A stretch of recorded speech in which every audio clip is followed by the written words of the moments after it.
morning, everyone. Happy Vlogmas Day 7.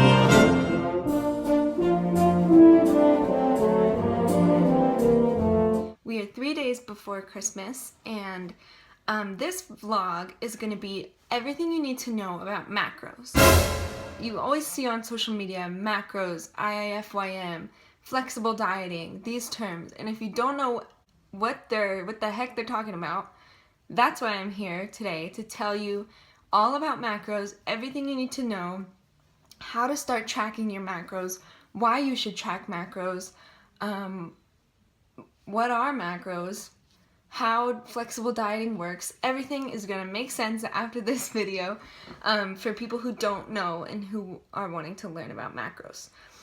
So, back in the day, bodybuilding used to be very clean. Their diet used to be very clean eating. They used to eat chicken, brown rice, spinach, stuff like that, because they didn't know exactly what we know today, which is like we've totally broken down scientifically the nutrition and figured out exactly how much of everything our body needs.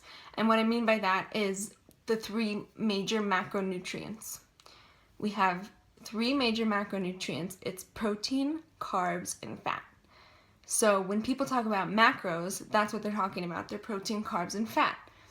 So, for example, my coach right now has me during my off season with my macros at 125 protein, 40 to 45 fat, and 235 to 45 carbs.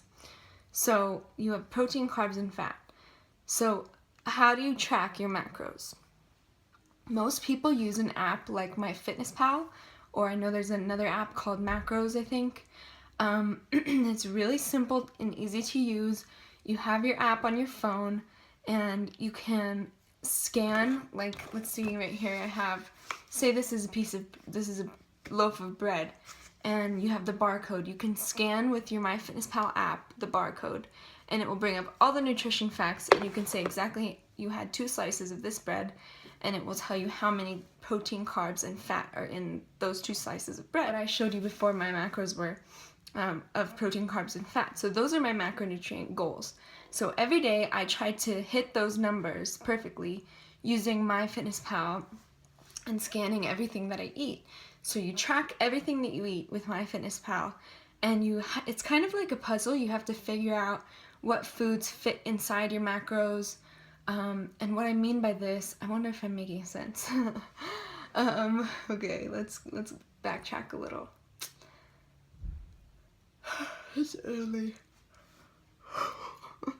Okay, so, alright, let's take my breakfast for example. My breakfast this morning was a 1/3 cup of egg whites, a cup of spinach, 2 ounces of bell pepper, and 1 slice of turkey bacon, and 2 pieces of bread, and 1 tablespoon of ketchup. So this morning, before I ate, I put all of that info into MyFitnessPal, scanning all the packaging and everything, putting the amounts of how much I was eating, and then it showed me how much protein, carbs, and fat were in that meal. So normally what I do to make sure that I stay on track with my macros is the night before, like last night, I planned out my entire food for the whole day today, so that when I woke up this morning, I don't have to think about what I'm going to eat. I already have it all planned out in MyFitnessPal. I just have to follow whatever I put inside. And this is a great way to stay on track with your macros, because a lot of times if you don't pre-plan your meals, you'll find yourself the next day really hungry, don't know what to eat, and you will usually go over or under a macronutrient. Say like you had pancakes for breakfast, and then you had a bagel before you went to the gym, and then you come home from the gym and you're almost all out of carbs, but you're starving and you don't know what to eat. Well, if you had pre-planned your meals the night before, tracking everything or putting in all your meals for the day, making sure that no macronutrient was going over or under, you wouldn't run into that problem because you would already know exactly what you were going to eat that day. Does that make sense? Oh God, I feel like I'm rambling. Okay, Okay, so you're probably thinking, Katie, that sounds like a whole lot of work, and I don't really want to do that. Why should I do it? Well, let me tell you why people do flexible dieting. That's what flexible dieting is. Tracking your macros and stuff. So why do people track their macros instead of just clean eating like the old school bodybuilders did? Well, since you have your macronutrient goals of protein, carbs, and fat, you can typically fit unclean foods into your macros without cheating your diet, if that makes sense. So, for example, say I am really, really craving chocolate. And if I was clean eating the old school bodybuilder way, I would not ever be able to eat this chocolate until after my show or after I was off the diet. Well, with flexible dieting, and that's why it's called flexible dieting, is you can fit this piece of chocolate in your macros. You can plan for it. So say the chocolate has 3 carbs, 2 protein, and 7 fat. You can put that into your MyFitnessPal, fit that into your macros so that you're not going over your macronutrients, but you can still have the chocolate. It's science. So my camera keeps falling. I need to get a tripod for my phone. Christmas Santa, I need a tripod. Okay. Alright, so that's why people like flexible dieting better than clean eating. Like, you'll see on Instagram people posting like ice cream bowls with cereal and chocolate and peanut butter, and they're like, flexible dieting rules, you know? And then the next day they'll post a picture of their abs, and you're like, what the hell? How does this girl have abs? She's eating ice cream. Well, that's how, because she uses flexible dieting and she fit that ice cream into her macros without going over her macronutrients for the day. So that's how flexible dieting works. That's why people use flexible dieting. And honestly, it might get pretty confusing at first when you're first learning how to track your macros, when you're first learning how to fit all the food in for the day without going over. It can be pretty frustrating because you're like, I don't know what the heck to eat. Every food I put in puts me over my macros, you know. But the more you do it, the more it makes sense, and the more you get used to it. And like, I've been doing it for so long now that it's just second nature to me, and I know exactly everything in my head already. So the more you do it, the easier it gets, and the better you get at it. And so let's talk about now, how do you know what macros you should start at, and how should you start tracking macros? So let's say I've totally sold you on macro tracking with this video, and you're like, great, I want to start, but where, how do I start? Okay, my best advice for you is to first, step 1, download the MyFitnessPal app.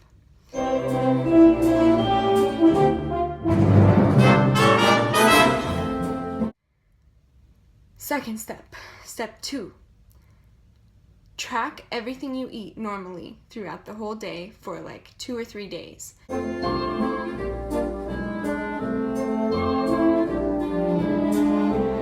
Don't try to impress yourself by eating super healthy so your macros look good. Eat normally for like 3 days and track everything you eat. Get into the habit of tracking in general. Don't worry about hitting the macronutrient gram goals. Just track everything you eat for like 3 days. After those 3 days are over and you've tracked all of your food, look back into MyFitnessPal and look at the calorie and macronutrients that you've been hitting and see where naturally your calories are falling.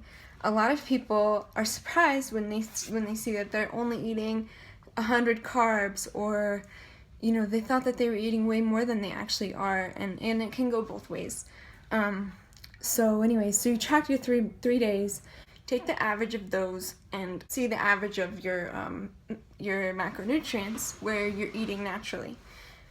Okay, so then once you did that, on MyFitnessPal, there is, when you're setting your macronutrient goals, you can set them into percentages, and everyone is different, but I typically work better when my carbs are at least 50% of my calories.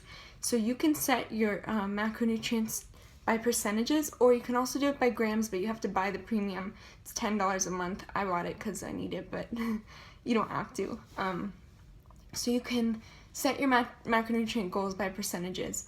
I like when my carbs are at least 50, but I probably like them around 55 or 60%. So you can try that and see how it works. Or you can take your averages of your macros that you had for those 3 days and practice for the next week hitting that number exactly. So like you take your average of the 3 days of protein and say you get 100, okay?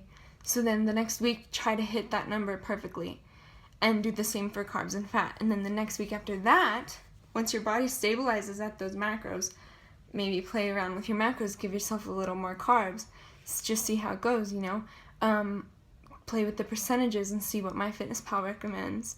And this is where getting a nutrition coach will come in handy, because they know more about like exactly how much you should be eating to reach your goals and stuff.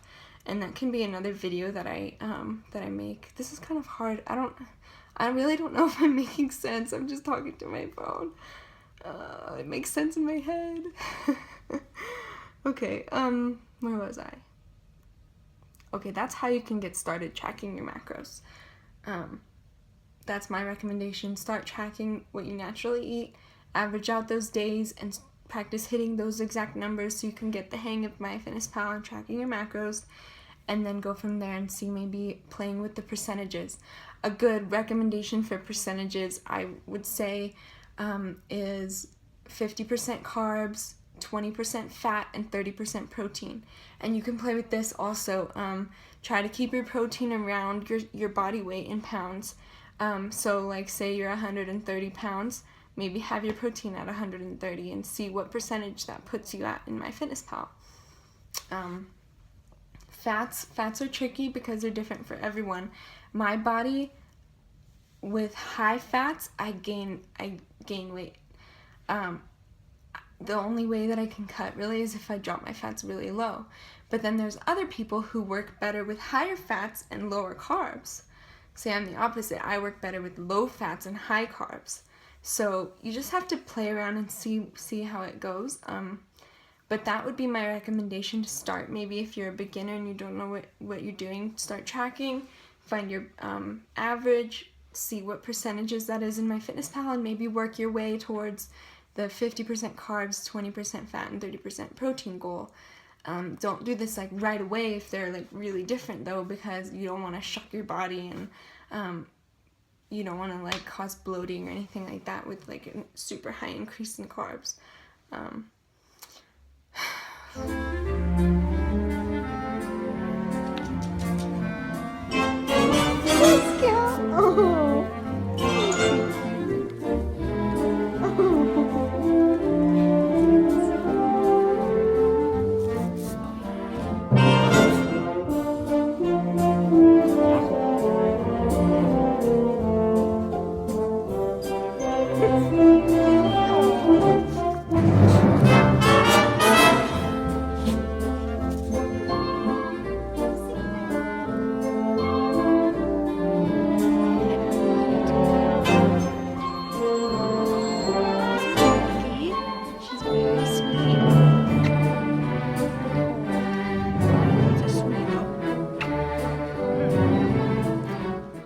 So I thought we'd take a break from talking and I would show you how I make one of my meals that I tracked and how I track it.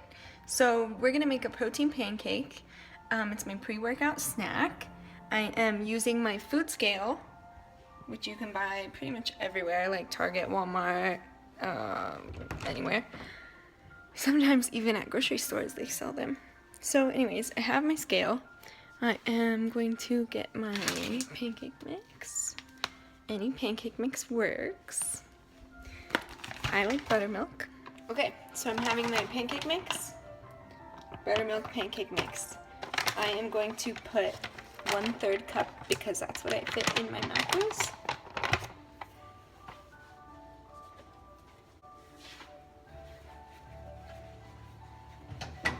So I have my measuring cup here. 1/3 cup of pancake mix, and I'm putting it, comes out to 54 grams. You can also do it by grams if you just weigh out. If you put it in MyFitnessPal as like you need 50 grams, you can just weigh it out like that on your scale. So this protein pancake is going to be made of pancake mix, egg whites, and banana. Usually I put protein powder in there, but when I figured out my macros for the day, I was over on protein, so I took protein out of my pancake, the protein powder. Plus I'm gonna go work out. I'd rather have like the extra carbs from the banana. So I have my banana here. I put 50 grams of banana in MyFitnessPal, so that's what I'm gonna weigh out on my scale. And I'm gonna mush it up. I like the way that pancakes come out with mushed banana. It's so good. You should try it. So I zeroed out my scale, and I'm gonna weigh 50 grams into the bowl.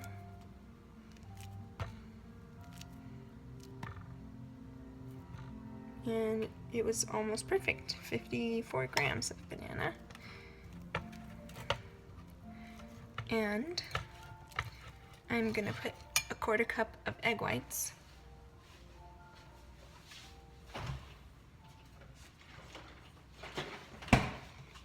So I have my measuring cup here.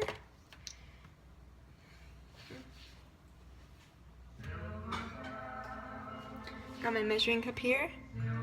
1/4 cup into the bowl. That's what it's looking like right now. Okay guys, so I mixed up my bowl. I added some water so it could be a little bit more thin consistency. I put some cinnamon and vanilla, and that's what it's looking like right now. So let's pancake this up. Pancake yumminess.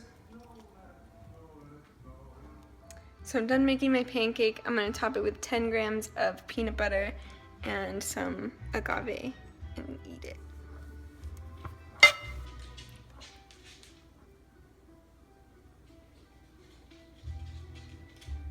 Come on.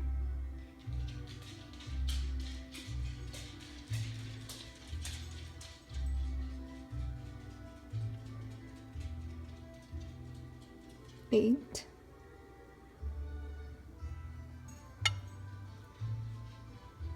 11, that will do.